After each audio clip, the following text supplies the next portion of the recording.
Sejam muito bem-vindos, independente de quem você seja homem, mulher, de esquerda, direita, mentira. Se for de direita, pode vazar fora daqui já. A gente tenta ser engraçado e acaba se achando ridículo, né? Vou focar em olhar pra câmera ali, ó, buraquinho. O que não me disseram sobre o veganismo? Vai ser bem profundo, tá? Tem que ser intenso, senão não vale a pena. Eu achava que o veganismo era só sobre proteger os animais. E só. Eu vim de uma cidade bem pobre, lá em São Paulo. Na verdade, eu sou da periferia de São Paulo. Pra quem conhece, nasci na Lapa, mas eu morei por anos da minha vida em Perus. Na verdade, a maior parte da minha vida eu morei em Perus. Inclusive, minha avó foi pioneira de lá, assim, buscava água em poço, caminhava um monte pra pegar água, sabe? Tipo, enfim, corta essa parte. Eu, Leonina, um clássico livro aberto, né? Já começa a sair falando da minha vida. Então, eu tinha essa percepção bem simples sobre o veganismo. E não entendia a real importância do que representava ser uma pessoa que não come nada de origem animal, nada, nem derivados, né? Eu lembro quando eu era pequena, assim, eu cogitava muito ser vegana bem mais cedo, né? Tipo, sei lá, tinha uns 12 anos, que eu já comecei a ter acesso à internet e eu, né, tipo, sempre fucei muito, sempre investiguei muito e acabei até caindo em lugares errados na internet. Mas eu achava vídeos, assim, de maus tratos, eu achava vídeos de abatimento. Comecei a achar muito estranho como é que aquela carne ia parar no nosso prato, né? Qual que era todo o processo que antecedia aquele pedaço de carne, pra não falar bicho morto, no meu prato, né? Fora as formas de preparo, né? Tipo uma linguiça, um hambúrguer, isso eu nem imaginava já, do que se tratava. Então eu comecei a pesquisar e eu lembro que eu falei pra minha tia que eu tava pensando que na verdade eu quis virar vegetariana. E aí ela falou assim: ah, só vegetariana, né? Porque cortar derivado já é demais. Ou, enfim, já é muito exagero. E hoje eu percebo que na verdade não tem exagero nenhum. É tudo muito coerente, os argumentos e toda a produção, ela não é nem um pouquinho santa, não é nem um pouquinho empática para com a sociedade. Literalmente é como se fosse uma espécie de... Pra quem já assistiu Obrigada por Fumar, sabe aquela ideia de controle populacional? É o que eu boto fé que seja a real intenção da indústria da pecuária, dos agrotóxicos, né? Além de, óbvio, da armamentista, da farmacêutica, de cigarro. Então, assim, a pecuária pra mim é a pior de todas, porque além de pode ter ou não essa ideia secundária de controle populacional, mas o pior de tudo é que isso acaba com os nossos recursos. Quer dizer, na verdade eu vou até corrigir, não são nossos recursos nada. A gente não tem direito de nada, absolutamente nada aqui no planeta. Na verdade, tudo que a natureza dá pra gente, a gente deveria encarar como uma gentileza. E não que... Até tem umas vertentes religiosas que falam que a natureza é feita para o homem, feita para o ser humano. Que a natureza é criação de Deus para o ser humano, para o homem. Não, na verdade eu não enxergo hoje esse triângulo, né? Tipo, que o ser humano tá ali no topo. Na verdade eu enxergo cíclico, né?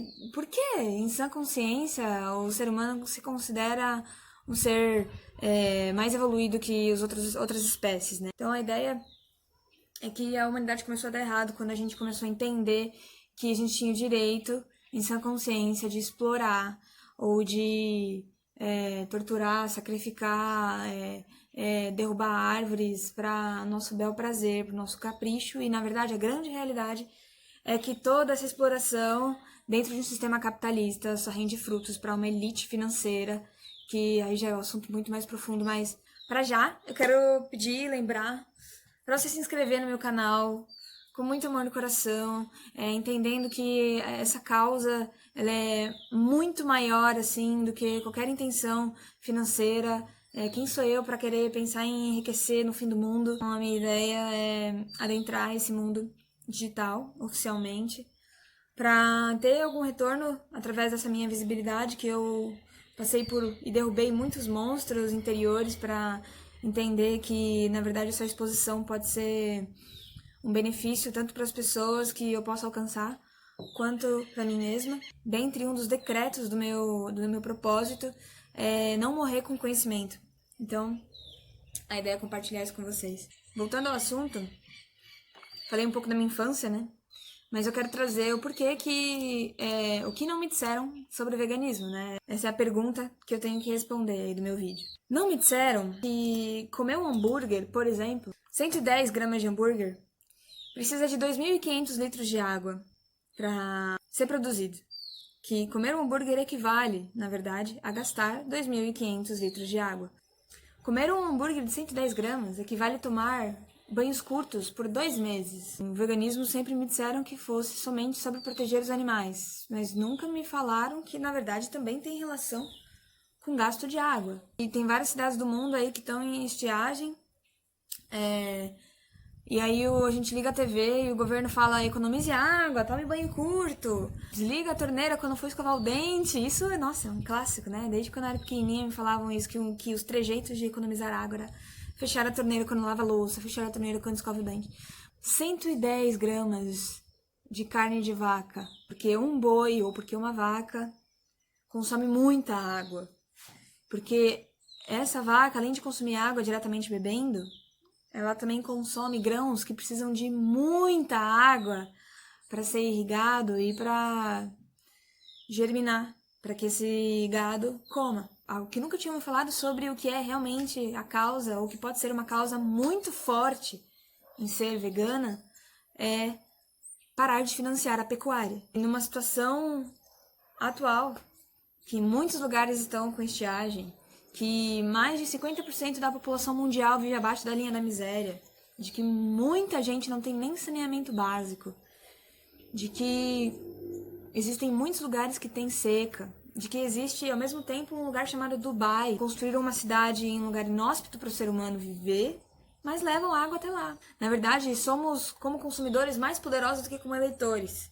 E aí a gente começa a poder entender que nas nossas mãos mora um poder, já dentro desse sistema capitalista, que é financiar as indústrias certas, que respeitem a ideia de que a gente precisa entender que os recursos são limitados e que não tem como a gente continuar numa produção linear, que é aquela produção reta, né? Explorou, colocou ali, encaixou logística, chegou na indústria, foi lá para as nossas lojas, para os mercados, a gente comprou e depois foi para o lixo e acabou. Encerra aí. Não pode encerrar aí. A gente precisa parar, faz um xizinho ali no explorar e começar a reutilizar o nosso lixo. Tornar isso cíclico.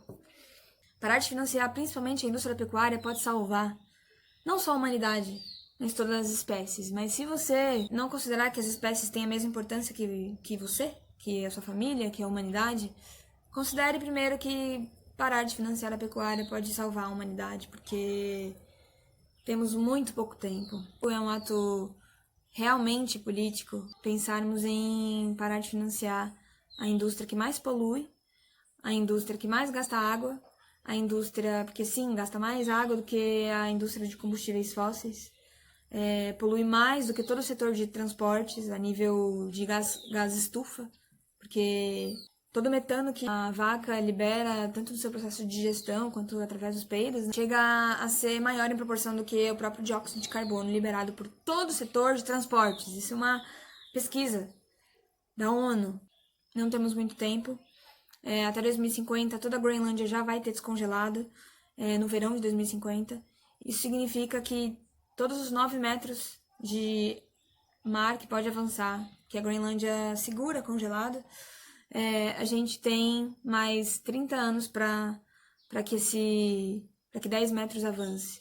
2/3 de toda a população mundial vive em mares costeiros. Infelizmente, a Antártida, o Polo Sul, descongela mais rápido ainda e ela abriga mais de 60 metros de avanço das marés. Isso significa que sim, precisamos fugir para as montanhas e a gente tem menos de 30 anos para isso tudo acontecer. E essa pandemia é só um exemplo do que pode acontecer. Por exemplo, na Amazônia existem mais de 300 vírus catalogados. E isso representa que explorar a Amazônia, derrubar árvores para colocar gado, em tradução, na Amazônia, que representa mais de 80% de toda a devastação, o motivo são os fazendeiros, né? Quando os índios vêm para cá em cerimônias xamânicas, eu participo de cerimônias xamânicas, o que eles mais falam é da briga que eles têm com fazendeiros. A gente pode mudar e tá nas nossas mãos, entender que o paladar é adaptável, entender que a alimentação ela é sagrada e que a gente é o que a gente come, que a indústria ela não é nem um pouco confiável. A gente tem que entender que a gente preza pela nossa saúde e pela saúde das pessoas que a gente ama. A gente precisa entender, e vão ter outros vídeos do ponto de vista biológico, do porquê que o veganismo é bom para a saúde, isso falando já como profissional da saúde. Mas se você preza a vida de quem você ama, se você preza a sua própria vida, se você preza a vida na natureza, se você preza o ar que você respira, a água que você bebe, comece a repensar os seus hábitos. Pode ser aos poucos, não precisa ser extremo, não precisa ser 100%, não precisa ser perfeito. Mas a gente pode começar, e agora, a gente pode começar agora, porque o planeta tem muita pressa. Eu termino por aqui. Tem muito conteúdo já pra editar. Que eu mais sofro com as edições. Mais uma vez, eu peço pra vocês se inscreverem no canal, pra vocês compartilharem o vídeo, pra vocês ficarem ligados, ativa o sininho, entra no meu Instagram, me segue, entra no meu Facebook, segue as redes sociais, porque eu tô compartilhando e eu vou disseminar todo tipo de informação, receita vegana, transição para o veganismo, o porquê que isso pode ser benéfico para a nossa saúde, porquê que isso pode aumentar nossa performance, porquê a nível hormonal e químico faz bem, porquê o nosso organismo não é feito para digerir a carne, porquê não faz bem os derivados, porquê é bom a nível de prevenção de doença, porquê é bom, né, isso eu já falei, mas vou falar muito mais do porquê que é bom do ponto de vista ecológico, ambiental. Então, é isso. Espero que vocês tenham gostado. Eu agradeço. Mariana falou.